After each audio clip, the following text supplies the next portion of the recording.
What's the biggest event to happen in the last 99 years? There's been no shortage of monumental moments, world wars, moon landings, if you believe it, and the rise of the internet. But when we talk about those years, it's always about us, our tech, our conflict, our progress. But what we don't talk about is how we've changed the Earth itself. So today, we're going to look at the last 99 years, but not through headlines, through the eyes of a man who's seen it all. A legend who's changed the way we see the world, and maybe the way we change it for the next 99. We begin on the 8th of May 1926, the day the world welcomed Sir David Attenborough. Well, he was just called David at the time. Born in post-industrial London, David entered the world in what could only be described as the epicentre for industrial pollution. It was a time of rapid progress, the birth of plastic, the rise of fossil fuels, and the first whispers of chemical damage to our environment. Nobody could have predicted just how far the progress would take us, or how the pursuit of a better life could start to unravel the world we depended on.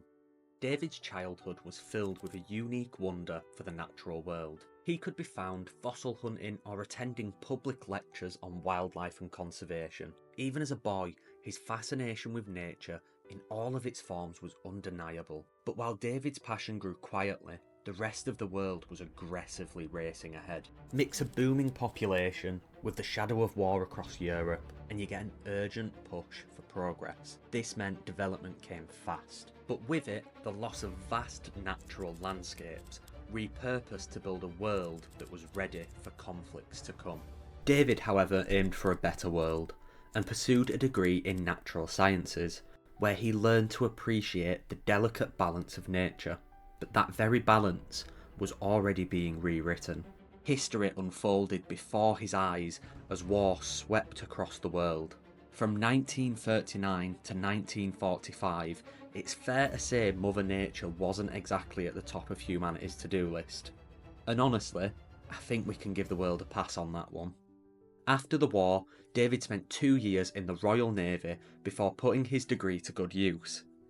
Editing textbooks. Proof that even back then, a degree didn't guarantee you your dream job. But in 1950, that all changed.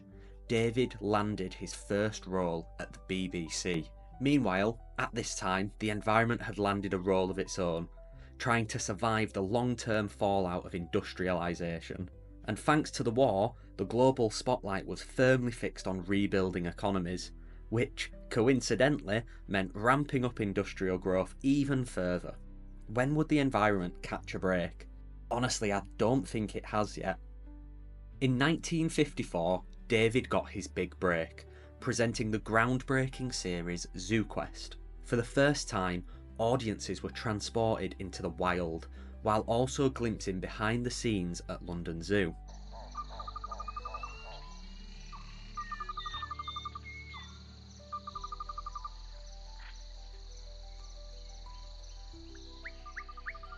ZooQuest had a good run until 1963, and in that time the world changed, for better and for worse.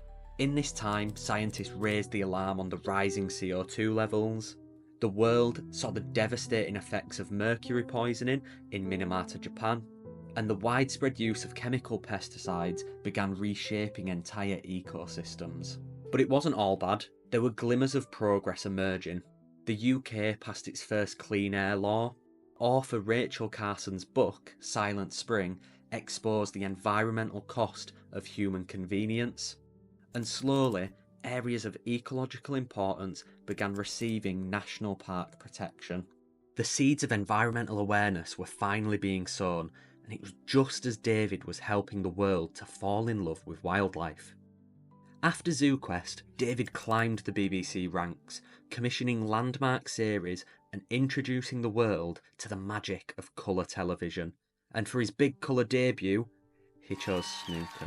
Thrilling stuff. Just as snooker bores people to sleep, David soon found himself bored. He was yearning to return to the wild, to tell the real stories of nature. And fittingly, the 1970s marked a turning point for the world as well. Decades of unchecked pollution were catching up with us. There were ecological disasters piling up, and species like the scimitar oryx disappeared from the wild, and people began to take notice. Green activism surged, there were protests, petitions, and pressure for change grew louder. The world was ready for a voice to lead this new environmental awakening. David stepped up with the groundbreaking series Life on Earth in 1979, a breathtaking tribute to the natural world in all of its glory, and to this day it still holds up as one of the best documentaries ever made. And it didn't stop there. The Life series expanded, and from 1979 to 1999 we entered the golden age of Attenborough. 20 years of awe-inspiring storytelling, growing public admiration, and showcasing the incredible beauty our planet holds.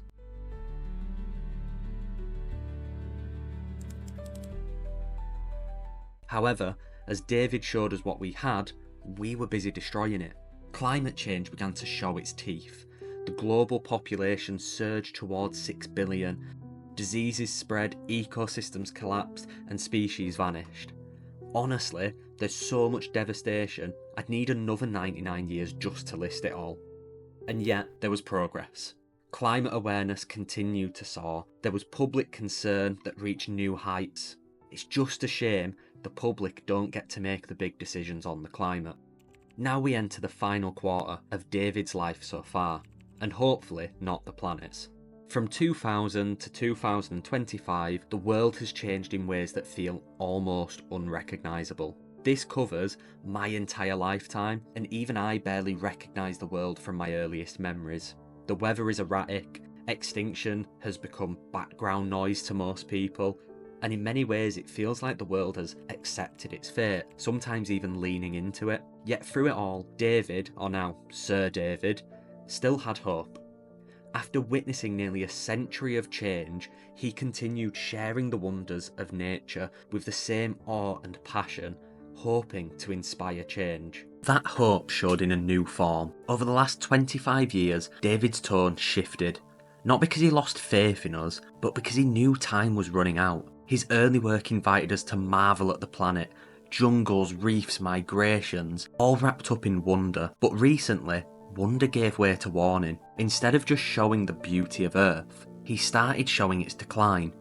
Bleached reefs, scorched forests, starving wildlife. And for the first time, it wasn't just about nature, it was about us. From climate change, the facts, to a life on our planet, he became more than a presenter. He became a messenger, not just for nature, but for the future. And with every new series, the message grew louder and louder. We're running out of time.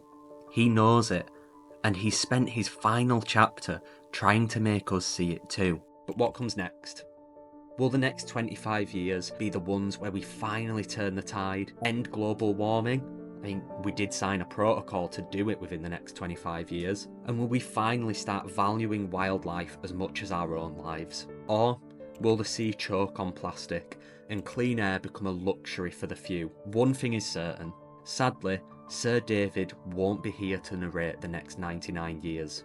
So it's up to us to carry the torch, to speak for the planet, and to continue the legacy of a man who lived through humanity's most destructive era and still found the heart to give us hope. So, how will you help change the next 99 years of our life on planet Earth?